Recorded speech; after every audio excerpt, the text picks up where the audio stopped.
लीजिए घर पर। मेरी बात तो सुन लीजिए। पापा मैंने इसे यहाँ बुलाया था, छोड़ो छोड़ो। अंदर लेके जा इसको। और सुन, साक्षी की शादी वहीं होगी जहाँ हम तय करेंगे। मेरे पूरे खानदान में किसी ने आज तक लव मैरिज नहीं किया, ना आगे कोई करेगा। कल क्या बुराई है प्यार करने में, आप मुझे ये बताइए। मैं प्यार करता हूँ साक्षी से, शादी करना चाहता हूँ, बहुत खुश रहूंगा। निकल जाए यहाँ से। अरेंज मैरिज करवाना चाहते हो ना, करवाओ। अरे ये सब पैतरे हैं माँ बाप के, अपनी बातें बच्चों में थोपने का। अरे प्यार बिना काहे की शादी। निकल यहाँ से, निकल जाओ।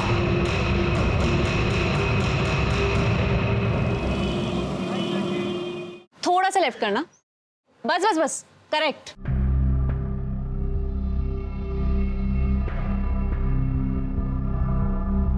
निया, ये सब क्या है? मैंने कहा था ना कैफे का लोगो मत बदलना। अरे हमारे पुराने कैफे के लोगों से सब हमें जानते थे। अरे वो पहचान थी हमारी। Bro, it's time for evolution ना। पहचान तो धोती कुर्ते की भी है, पर पहनते हो क्या तुम? Just look at the cafe, कितना कूल लग रहा है। रीब्रांडिंग से हमारे कैफे प्रमोट भी तो हो रहा है ना। कैफे सिर्फ तेरे नाम से, कैफे तेरी नहीं है, समझी? इसमें मेरा हिस्सा भी तो है, सेम पेरेंट्स है हमारे। लड़कियों का कोई हिस्सा नहीं होता। शादी करो, पति के घर जाओ और वहां पे हिस्सा मांगो अपना। I will. इट्स ओके निया, रिलैक्स। चल अपने कैफे की कॉफी पिला। चल ना, कम। थैंक यू सो मच यार निया, तूने बचा लिया यार। साला 1 महीने से कोई काम ही नहीं आ रहा था ग्राफिक्स का, और पापा से पैसे मांगता ना तो वो खटिया खड़ी कर देते। ओ प्लीज यार, दोस्ती में क्या thank you. Hi guys. Hey, what's up? Yes, and I have a good news for you. So wish me and save your dates. तू शादी कर रहा है? Yes. और ये प्राची कौन है? कार्ड पे किसका नाम है? तेरा। किसके साथ? तेरा और प्राची का। तो मेरी होने वाली वाइफ। तू डम रहेगा रे। अबे ये प्राची मिली कहाँ तुझे? यार हम एक मैट्रिमोनियल वेबसाइट पे मिले।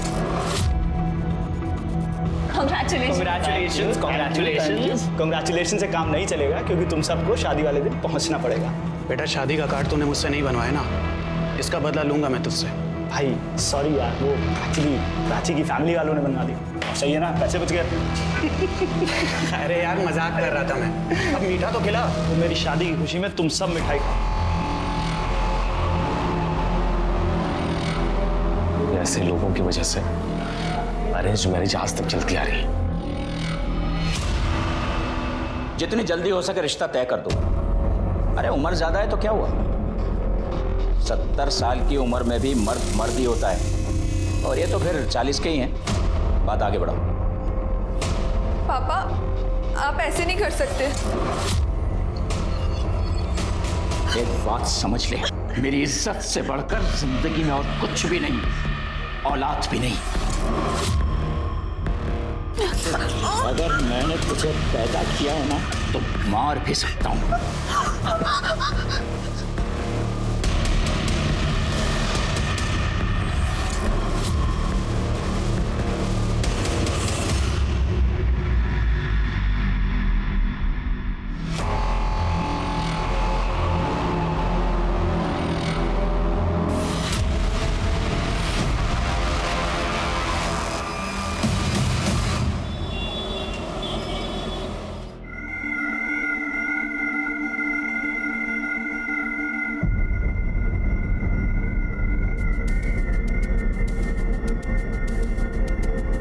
ये शानी, ला पैसे दे।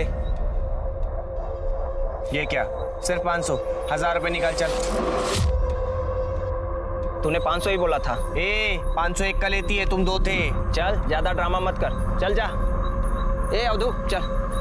ये शानी, कल आएगा ना तब देखेगी मैं तेरे को।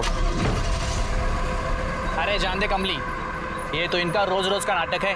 चल कम से कम 500 तो मिले ना। कई बार ये 500 भी अपने को नसीब नहीं होते। बहुत हो गया, पड़ोस वाले मोहल्ले में गोद भराई की रस्म चल रही है। अरे पर वो एरिया तो मल्लिका का है ना। और वैसे भी हम तो नकली किन्नर हैं। अरे तेल लेने गई मल्लिका, अब जो करेगी ना ये कमली करेगी।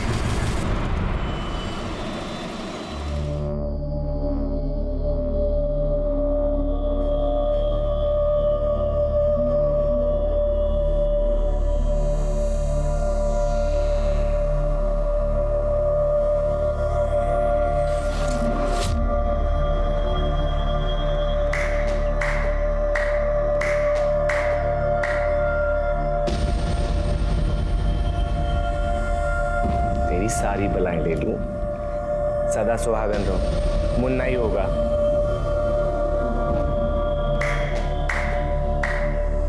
ए सेठ, किन्नर की दुआ कभी खाली नहीं जाती।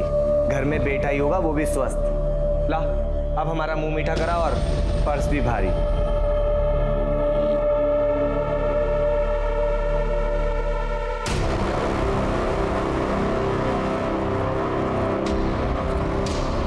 देख तो संभालना, रखो और दफा हो जाओ। ऐसे घर में खुशियां आई है, उसमें भी कंजूसी। तुझे बोला ना, ये रख और दफा हो यहाँ से। चलो। 1000 रुपए तो दे, 500 रुपए बचा के करोड़पति बन जाएगा क्या? तू जाता है या मैं चप्पल निकालूं?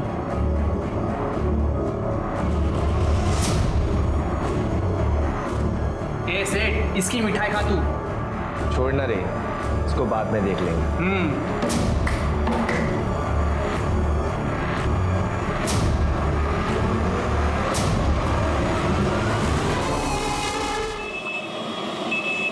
देखो पारुल, तुम एक नहीं 10 काम वाली बाई रख लो, मुझे क्या एतराज हो सकता है? आपको क्यों एतराज होगा?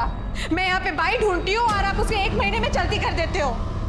देखो पारुल, जिंदगी नर्क बना दी इस आदमी ने। 5वीं बार भी काम छोड़ के चली गई है इनकी वजह से। क्या इनकी वजह से? तुमने देखा नहीं चोरी की थी उसने? ताई जी के पर्स में से पैसे निकाले। हाँ, कोई बाई चोरी करती है, कोई इन पे बुरी नजर डालती है। आज 500 रुपए के लिए उस किन्नर की बद्दुआ ले ली। एक तो नौकरी छोड़ के बैठे पता नहीं क्या करते रहते हैं। खुद की बीवी तो डिवोर्स करके भाग गई है और सारा दिन घर पे पड़े रहते हैं। विशाल, मैंने तय कर लिया है, मेरा बच्चा इस माहौल में बड़ा नहीं होगा। मुझे अलग होना है। या तो तुम नया घर लो या तो इस आदमी को यहाँ से निकालो, वरना मैं चली जाऊंगी। पारुल, देखे तूने तेवर इसके? भैया, इस घर में वही होगा जो पारुल चाहती है। नहीं तो आप अपना इंतजाम कर लीजिए। क्या?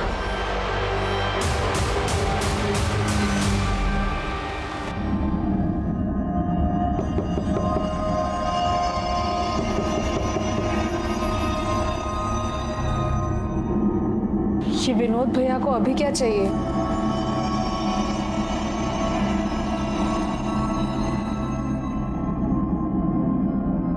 क्या भैया?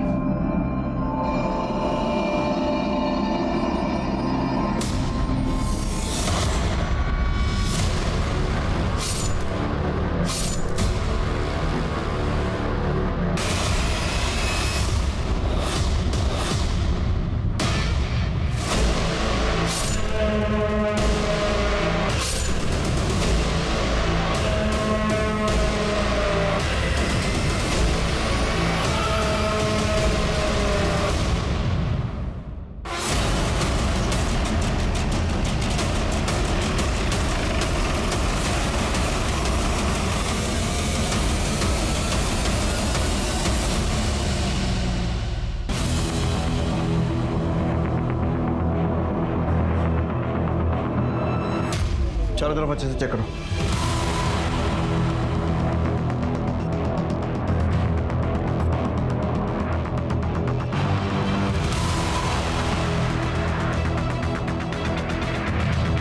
विनोद जी, आपके घर में घुसकर 2 लोगों की हत्या कर दी गई और आपको पता ही नहीं चला। कान पर जूं तक नहीं रहेंगी। मेरे डिवोर्स के बाद सिर्फ मुझे इंसोम्निया और डिप्रेशन की शिकायत है। स्लीपिंग पिल्स लेके सोता हूँ। सर, कबर्ड्स को तोड़ा गया, सामान गायब। सब ले गए, रुपए, पैसे, जेवर।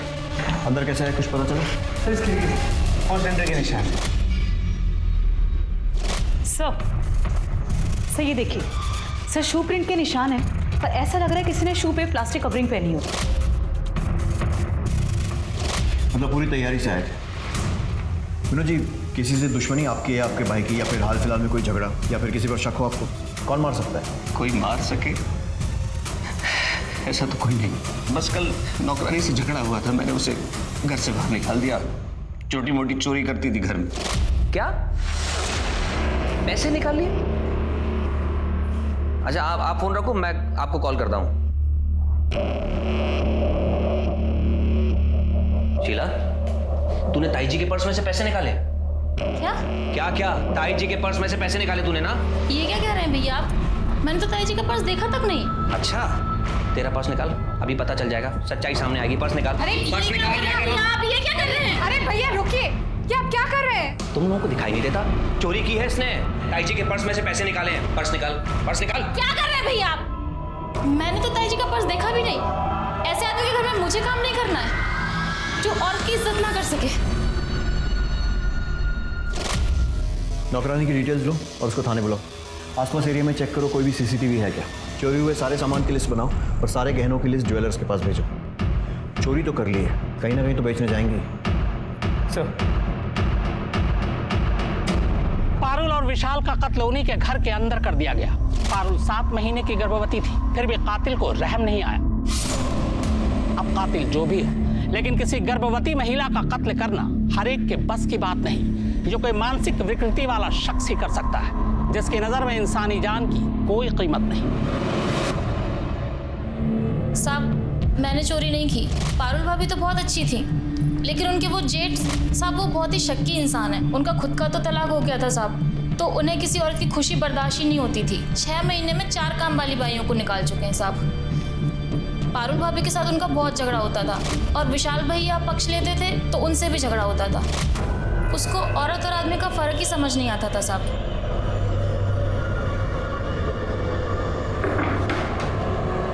भाभी, ये भैया मुझे ऐसे घूर घूर के देखेंगे तो मैं काम कैसे करूंगी?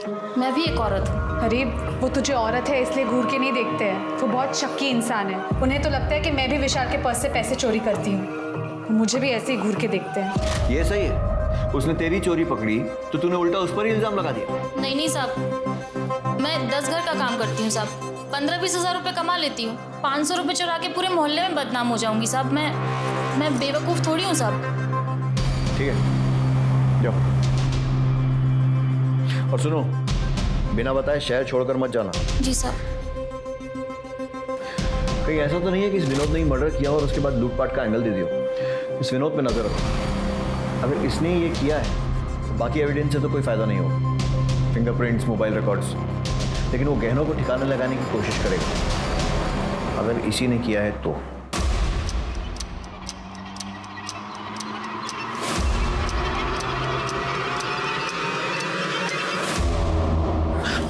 मेरी बात सुनो, देखो मैं पुलिस लेके आता हूँ, तुम बस एक बार सब कुछ बोल देना, उसके बाद ये लोग हमारा कुछ भी नहीं बिगाड़ पाएंगे। और अगर उसके बाद इन्होंने कुछ कहा ना, तो सारे के सारे पुलिस लॉकअप में होंगे, मैं बता रहा हूँ। नहीं, मैं अपने फैमिली को ऐसे जेल में नहीं डाल सकती। ये लोग ना हमें खुश रहने देते हैं, ना हमें चैन से जीने देते हैं। तुम इनके बारे में सोच रही हो?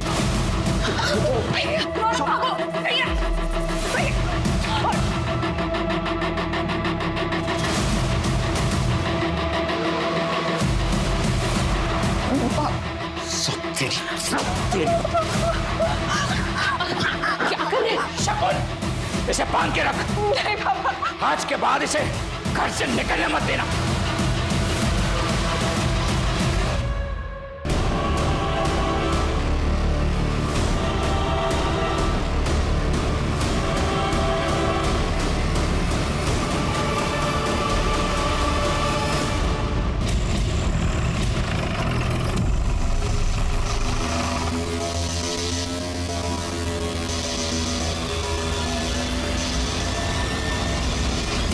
ये देखिए, पारुल और विशाल के मर्डर वाली रात विनोद किसी को मिला था और एनवेलप दिया था।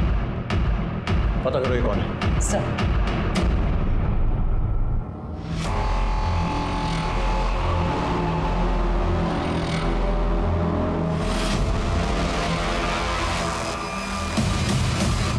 यार मुझे कुछ ना कुछ जुगाड़ करना पड़ेगा। मैं कब तक टोनी के घर में काम करूंगा? ऊपर से मेरा बाप ना मुझे चैन से काम करने देता और ना जीने देता है। प्लीज चिल यार, सारे पेरेंट्स ना एक ही जैसे होते हैं। हो प्लीज यार निया, अब तू ज्ञान मत दे मुझे ज्यादा। तू और ओम कितने लकी हो तुम्हें पता नहीं। अरे ब्रो, ऐसा कुछ भी नहीं। जगन, हमारे पास ना सिर्फ ये थोड़े से पैसे ज्यादा हैं, अदरवाइज ये पेरेंट्स वाली प्रॉब्लम ना सब सेम है। तेरे घर में जैसा टॉर्चर होता है ना, वैसे सेम टू सेम मेरे घर में भी होता है। बेब्स, इसलिए तो मैंने बोला था मेरे साथ लिव इन में शिफ्ट हो जाओ, ताकि नितेश मेरी सारी चीजों पर कब्जा कर ले। नो वेज, यू तो नो ना पापा कितने ओल्ड फैशन्ड है, और उन्हें ये लिव इन वाला कॉन्सेप्ट कतई समझ में नहीं आने वाला। आई डोंट वांट कि नितेश मेरे खिलाफ पापा को भड़का के ना मुझे डिसोन करवा दे। I really don't want that. Sir, मैंने कुछ झूठ बोलता है सर, मैंने कुछ नहीं किया सर, मैंने किसी को सुपारी नहीं दी सर। वो हमारी सोसाइटी का वॉचमैन है, उसकी माँ की तबीयत खराब हो गई थी, पैसे मांग रहा था, इसीलिए मैंने उससे पैसे दिए सर। हम उसके घर गए, घर पे ताला लगा हुआ।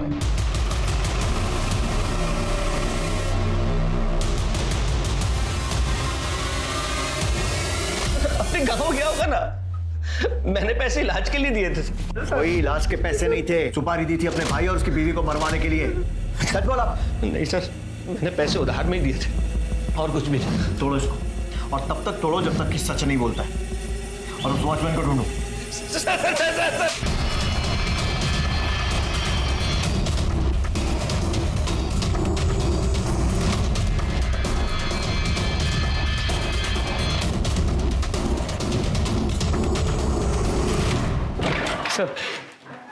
सर वो वॉचमैन के घर फोन किया था, वो वहां भी नहीं है। सर ये वॉचमैन बहुत ही शातिर है, उसने विनोद के अलावा और भी कई लोगों से अपनी माँ की बीमारी के नाम पे पैसे लिए। और उसकी माँ 2 साल पहले चल बसी।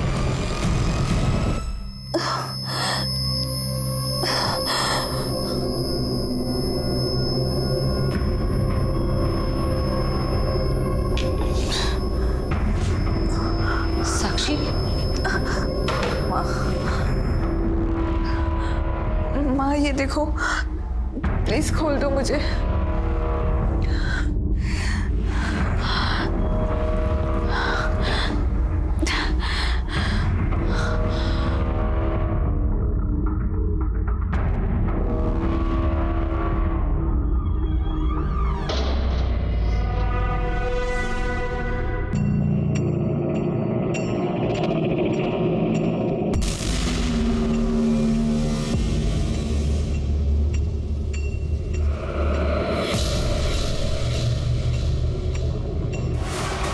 साक्षी, साक्षी, साक्षी, रुको, साक्षी।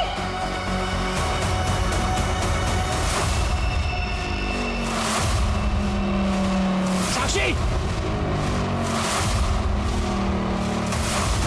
साक्षी, रुक जा, मैं कहता हूँ साक्षी रुक, ध्यान रख ऊपर।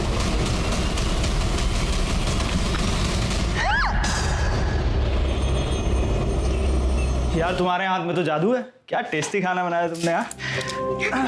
सच बताऊं तो आज अपने दोस्तों से इतने टाइम बाद मिलकर बहुत अच्छा लगा। हाँ। कॉलेज जैसे याद है। वो निया स्वीट है, बट वो थोड़ा नकचड़ा है।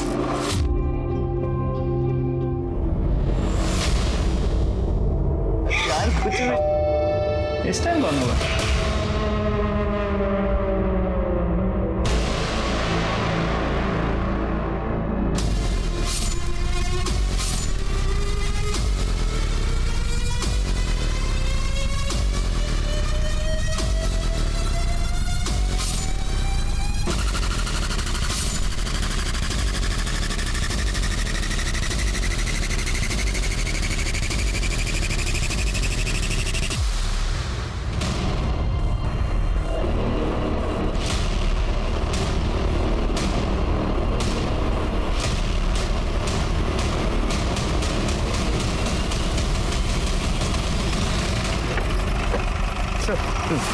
ये सफाई वाला सुबह कचरा लेने आया था, दरवाजा खुला था, उसने खून देख के हमें कॉल की।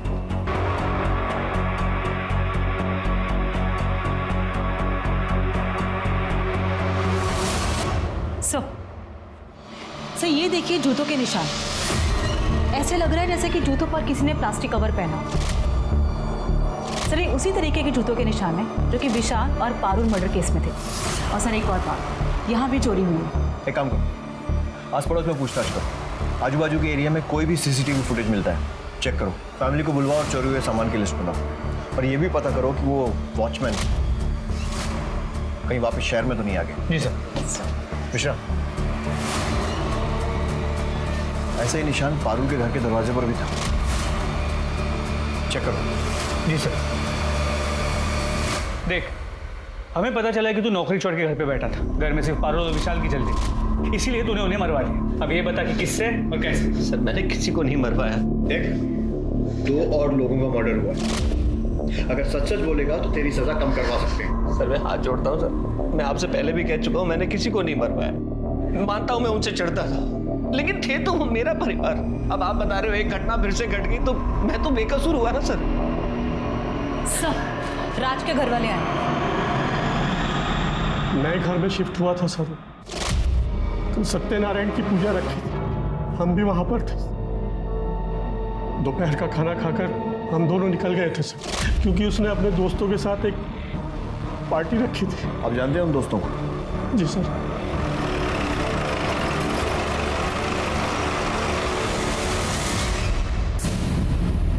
मैं, राज और टोनी एक ही कॉलेज में थे। कॉलेज के बाद राज बिजी हो गया था, लेकिन हमारे कांटेक्ट में था। सर उसने और प्राची ने अपना 1 महीने में घर भी ले लिया था, और इनफैक्ट सर वो लोग खुश भी थे। इस बात से हम लोग प्राउड फील करते सर। सर हम तो उन्हें विश करने गए थे। तो जब तुम लोग वहाँ विश करने गए थे तो कुछ अलग या अजीब सा देखा? No sir, not at all. बल्कि राज और प्राची तो अपने फ्यूचर की बातें डिस्कस कर रहे थे हमारे साथ।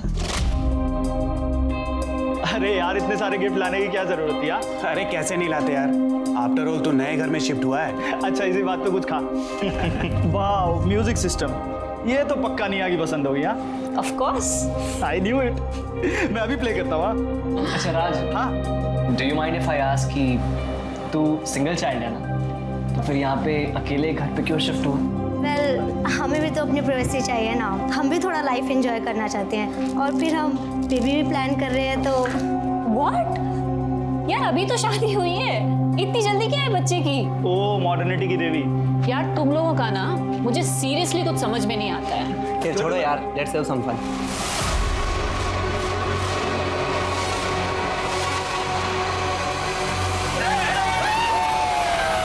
सर राज अपनी फैमिली का इकलौता बेटा था, लेकिन प्राची उसके साथ अलग रहने लगी थी।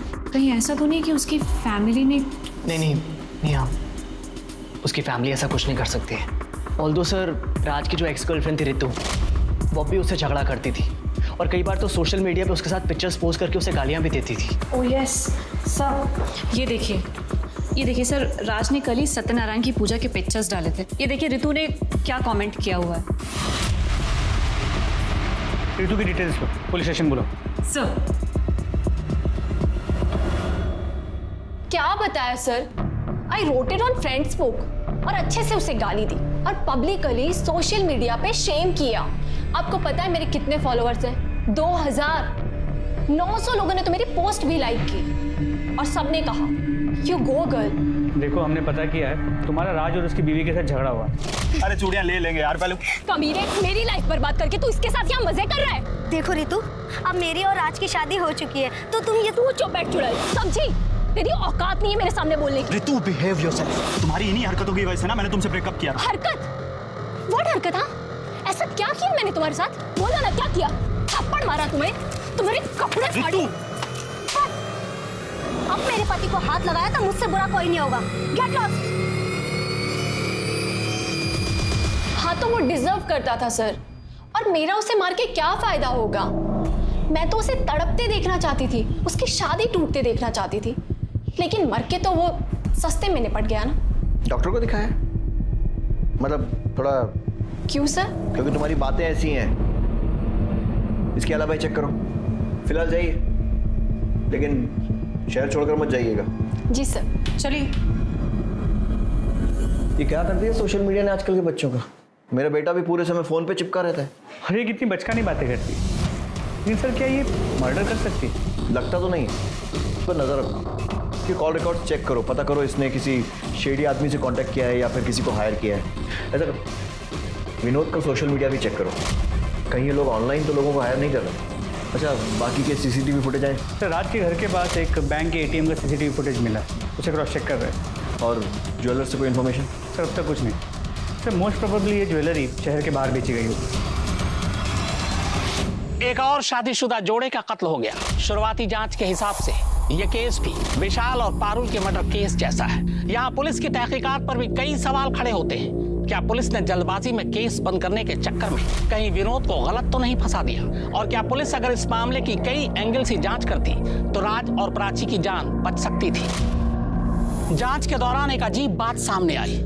इन दोनों घरों के बाहर ही इस तरह के मार्ग थे, यानी कत्ल सोची समझी साजिश का नतीजा था। पर सवाल यह है कि इतने सारे घरों में इन्हीं दो घरों को क्यों चुना गया? विशाल पारुल और राज प्राची के बीच क्या कोई कड़ी जुड़ती है? क्या पुलिस इस बार सही मुजरिम तक पहुंच पाएगी या फिर कुछ और मौत होनी तय है?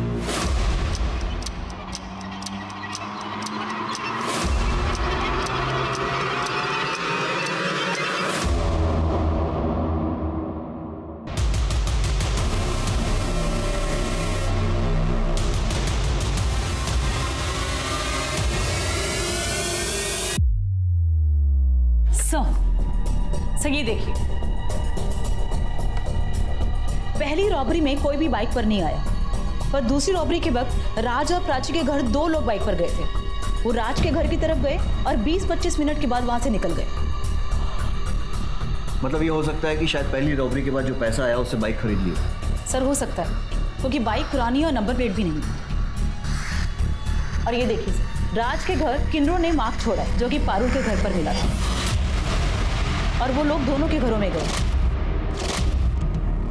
गोद भराई वाले दिन और पूजा के टाइम। मतलब ये हो सकता है कि ये लोग शादी पूजा वाले घरों में सुबह मांगने के बहाने घुसते होंगे, तो उसके बाद वहाँ पर छानबीन करते होंगे और फिर शाम को या रात को ये या फिर इनके साथ ही लूटपाट करते होंगे। हाँ सर, क्योंकि ऐसे वक्त पर लोगों के घरों में गहने पड़े होते हैं और जो कि बैंक में भी होते हैं वो भी निकाल लेते हैं। पता करो ये किन्नर कौन है और लेकर आओ थाने। सर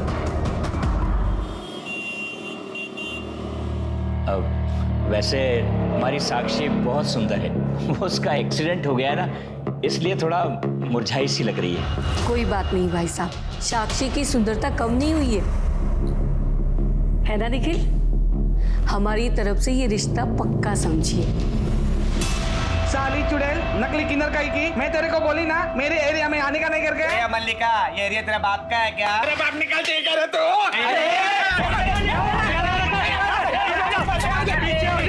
पीछे हो जाओ, पीछे हो जाओ, पीछे हो जाओ। साहब इसको अरेस्ट करो, बहुत बड़ी क्रिमिनल है। तुम्हें बड़ा पता है, और नहीं तो क्या साहब, मेरे एरिया में डाका डालेगी तो मुझे पता चलेगा ही ना। ज्यादा शातिर मत बनो।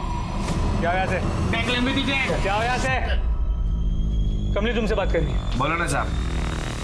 तुम लोग क्या क्या कर रहे हो? जाओ। ये दोनों मेरे साथ। साहब हम हमारी कमली को छोड़ के कहीं नहीं जाएंगे। ये देखो, ये 4 लोगों का खून हुआ है और इनके घर चोरी भी हुई। और ये देखो, इनके घर के बाहर ही तुम्हारा निशान है। इन दोनों घरों में तुम गई थी ना? साहब हम तो किन्नर लोग हैं, जिसके घर में भी त्योहार होता है ना हर जगह जाती है। और क्या है ना कि उस लड़की का गोद भराई था, इसीलिए हम लोग मार्क लगाए। साहब बाद में बहुत लफड़ा होता है, इसीलिए हम जिधर भी जाते हैं अपना मार्क लगा देते हैं। और वैसे भी साहब हम लोग तो दोपहर में गए थे। तुम दोनों रात को तुम कहा? वो उधर हाईवे के बाजू में साहब, उधर कभी भी जाके देखना, रात को हम उधर ही रहती है। पूछ लो जरा। हाँ हाँ हम हाईवे के पास ही थे। 1 मिनट, इसका क्या मतलब है कि शादी में जो पैसे लगेंगे वो तेरा हिस्सा है एंड ऑल? यही होता आया है और यही हमारी रीत है। बट ये लीगली सही नहीं है पापा। मुझे आपके कुछ लाख रुपए नहीं चाहिए, मुझे बिजनेस में पार्टिसिपेट करना है। पापा बिजनेस संभालने के लिए मैं हूं ना। पर मैं भाई से बेटर हूँ पापा, आपको पता है। निया पापा प्लीज प्लीज पापा। ओके तो एक डील करते हैं ना? अच्छा हाउ अबाउट 1 महीना भाई बिजनेस संभाले और 1 महीना मैं संभालूं, फिर देखते हैं कि कौन बेटर है। प्लीज पापा, अपनी बेटी को एक मौका तो दे सकते हैं ना? अच्छा ठीक।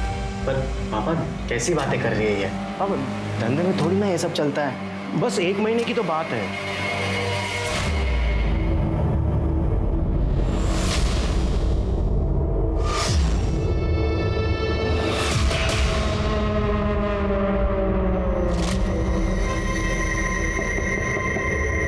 शादी मुबारक हो।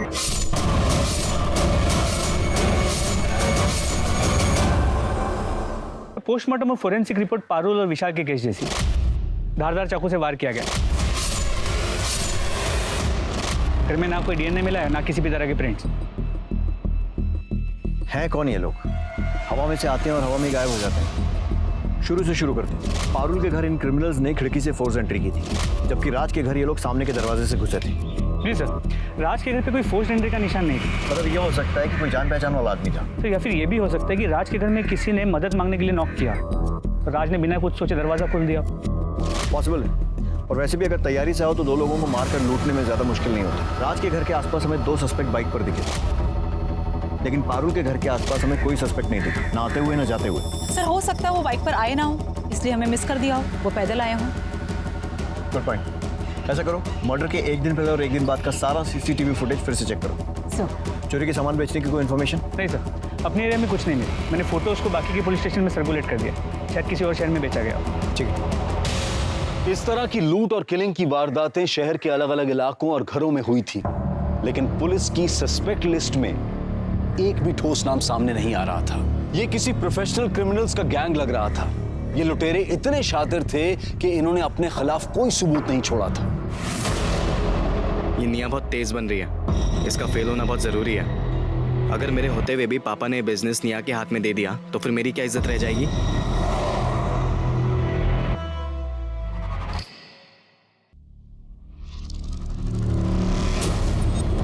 ये यहाँ क्या कर रहा है? जानते हो इसे?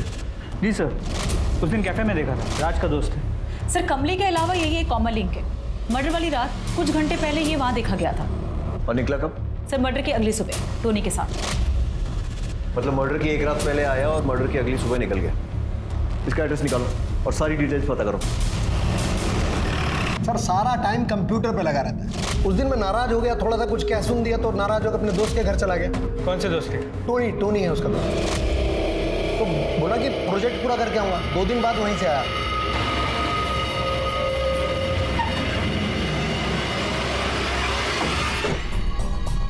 टोनी डिसोजा।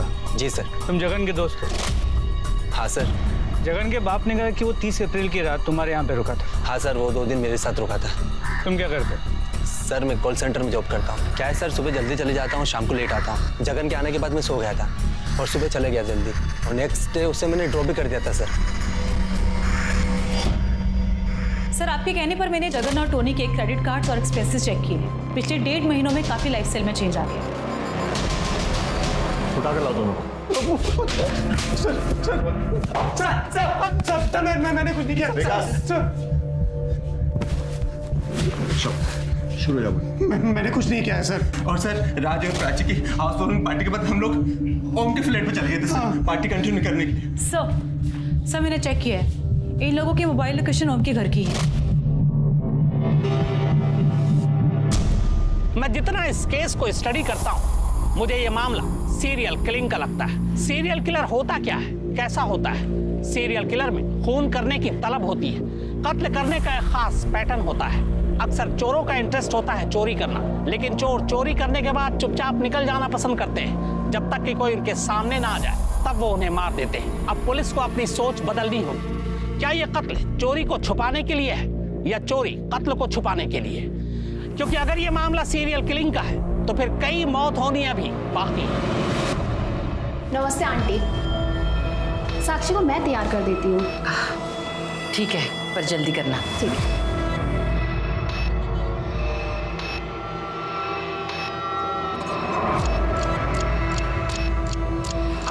ये ले, रौनक से बात कर। हेलो रौनक। देखो साक्षी, मुझे सब पता है वहाँ क्या चल रहा है। मैंने सब अरेंज कर लिया है।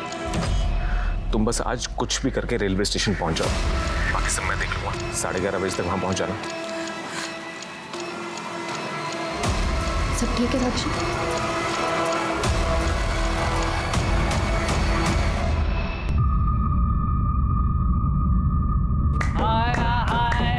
बधाइयो सेठ, बधाइयो। घर में खुशियां आ रही है तेरे। चल्ला शगुन दे। हाँ हाँ। तेरी बेटी सदा सुहागन रहे। ये हुई ना बात।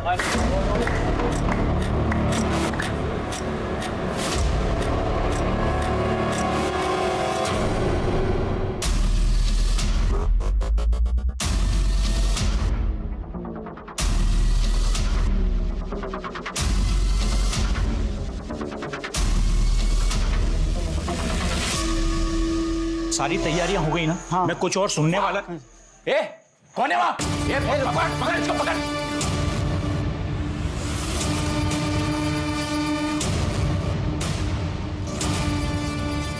कौन है तुम लोग?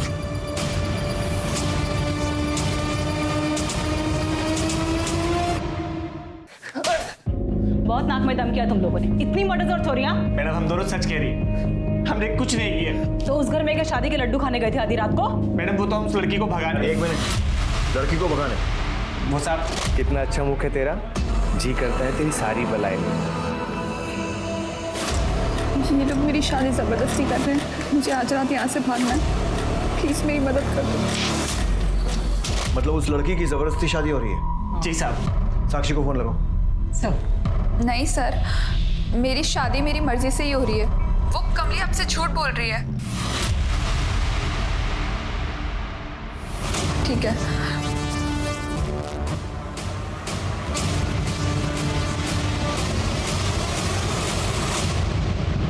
इन लोगों की अच्छे से धुलाई करो, मुझे पूरा सच चाहिए। साहब सच करें, साहब सच करें। मिश्रा, कमली ने कन्फेस किया? नहीं सर, हमने सभी पैतरे इस्तेमाल किए, लेकिन फिर भी वो बोल रही है कि उसने कोई भी जुर्म नहीं किया। तो सर हमने सोचा कि बाकी के एविडेंस चेक करके शायद कोई लिंक मिल जाए, और सर लिंक मिल भी गया। क्या दो सर, जितने भी कपल्स की मौत हुई थी हम उनका बैकग्राउंड चेक कर रहे थे फॉर क्रॉस रेफरेंसिंग। सबकी अरेंज मैरिज है। हमने उनकी ईमेल्स और सोशल मीडिया भी चेक की। उनकी शादी एक ही मैट्रिमोनियल साइट के जरिए हुई। मतलब ये कड़ी इन लोगों को जोड़ती है? जी सर, और ये सभी शादियाँ पिछले 1 महीने से 1.5 साल के बीच में हुई। मुझे इस मैट्रिमोनियल साइट से रिलेटेड सभी लोगों की लिस्ट चाहिए, उनकी सारी डिटेल्स चाहिए, और जिन जिन कपल्स की शादी इनके थ्रू हुई है उनकी भी लिस्ट उन्हें वार्न करना होगा। जी सर। Good job.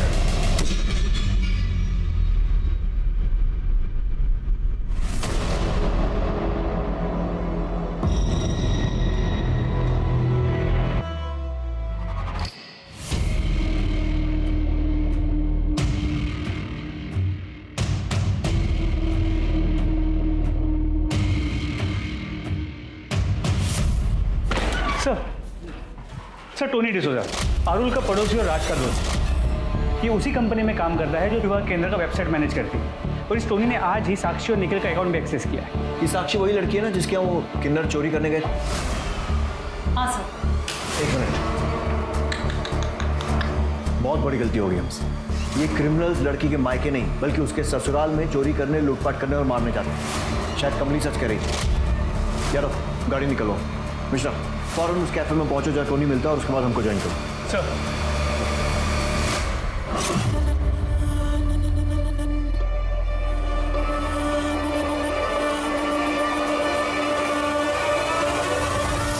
और इसीलिए मुझे ये शादी करनी पड़ी।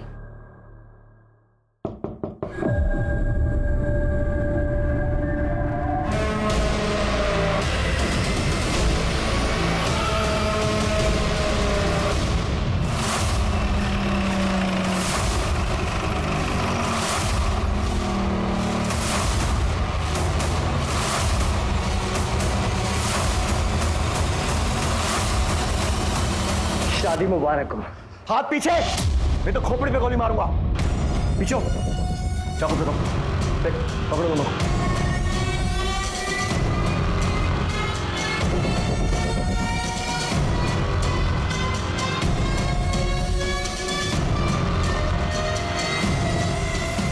बहुत परेशान किया तुम लोगों ने, बहुत स्मार्ट गेम खेला तुम लोगों ने। कोई गलती नहीं, परेशान हो गए थे हम लोग, समझ ही नहीं आ रहा था करें क्या। फिर हमने वही किया जो हम लोग हर बार करते हैं, कॉल रिकॉर्ड्स को अच्छे से चेक किया। और एक चीज नजर आई, हर मर्डर और लूट के पहले तुम चारों की लोकेशन उनके घर पर ही मिली। और तब लगा कि यार दाल में तो कुछ काला है। तुमको उठाने पहुंचे तो तुम्हारा भाई नितेश, उसने तो पहले ही पुलिस को फोन कर दिया था तुम्हें पकड़वाने के लिए।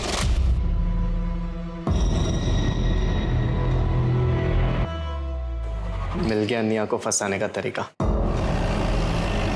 निया और टोनी का है? सर टोनी का तो पता नहीं, लेकिन मुझे पता है निया कहाँ पर है। मैंने अभी उसका मैसेज देखा sir. Red bill party sir, ये पक्का ड्रग्स वाली पार्टी है 100%। Please arrest as soon as possible. तुम्हें बहुत जल्दी अपनी बहन को अरेस्ट करवाने की? सर आप निया को अरेस्ट करेंगे तभी तो पापा ये कैफे मुझे देंगे, and everything is fair when it comes to business. Sir मेरा भाई ना एकदम यूजलेस है। वो ना ही एक अच्छा बिजनेसमैन है और ना ही एक अच्छा भाई, और ना ही खूनी लुटेरा। पहला विक्टिम कैसे चूज किया था? सर वो टोनी अक्सर अपने पड़ोसियों की बातें करता था, पारुल और मिश्रा। और उस रात को तो जगन ने भी उन दोनों को झगड़ा करते हुए सुना और फ्रस्ट्रेट होकर मैं वीडियो कॉल किया था। यार ऐसे लोगों को जिंदा रहने का कोई हक नहीं। अपनी अरेंज मैरिज की फ्रस्ट्रेशन दूसरों पे निकालते हैं, और अब बच्चा आएगा फिर उसकी भी लाइफ झंड कर देंगे। उसके बाद हम लोग कैब पकड़ के टोनी के घर चले गए ताकि हम लोग रजिस्टर ना हो सके। उसके बाद हम लोगों ने स्क्रू ड्राइवर से खिड़की खोली और अंदर जाके उनको मार दिया। क्या भैया?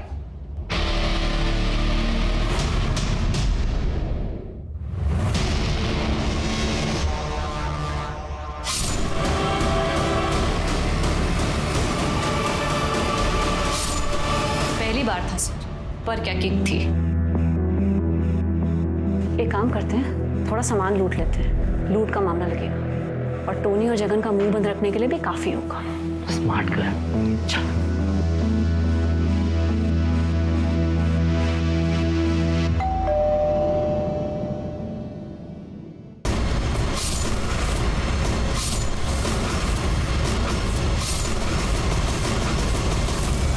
उसके बाद हमने पैसे टोनी और जगन को देना शुरू कर दिया और वो भी हमारी मदद करने लगे। टोनी हमें इन्फॉर्मेशन देता था अपनी वेबसाइट से, उसके बाद हम रेकी पे जाते थे ये पता करने के लिए कि कौन अकेले रहता है और किसके पास कितनी सिक्योरिटी। अगर हमें ऐसा लगता था कि हम दोनों उस चीज़ को हैंडल नहीं कर पाएंगे तो टोनी और जगन को अपने साथ लेते थे। मर्डर करने के बाद हम वो कपड़े और ग्लव्स जगन को देते थे और वो उसे डिस्पोज करता था। उसके पापा म्यूनिसिपल डिपार्टमेंट में काम करते हैं। हमें मज़ा आने लगा और टोनी और जगन की पैसे की प्रॉब्लम सॉल्व होने लगी थी। So basically a win win situation for us. और जिन बेचारों को मारा उनकी फैमिली के लॉस का क्या, उसके बारे में सोचा कभी? अब ये बताओ उन बेचारों को क्यों मारा? तुम्हें तो पैसों की कमी भी नहीं थी ना? सर ये मेरा प्लान था, मुझे शादी नहीं करनी थी लेकिन ज़बरदस्ती मेरे पेरेंट्स ने मेरी अरेंज मैरिज करवा दी थी और शादी के अगले दिन ही लड़की अपने आशिक के साथ भाग गई थी। उसके बाद से मुझे नफरत हो गई थी अरेंज मैरिज से, खासकर कि उन लोगों से जो रिलेशनशिप में होने के बाद अपने पेरेंट्स के प्रेशर में आके अरेंज मैरिज करते। फट्टू होते ऐसे लोग साले।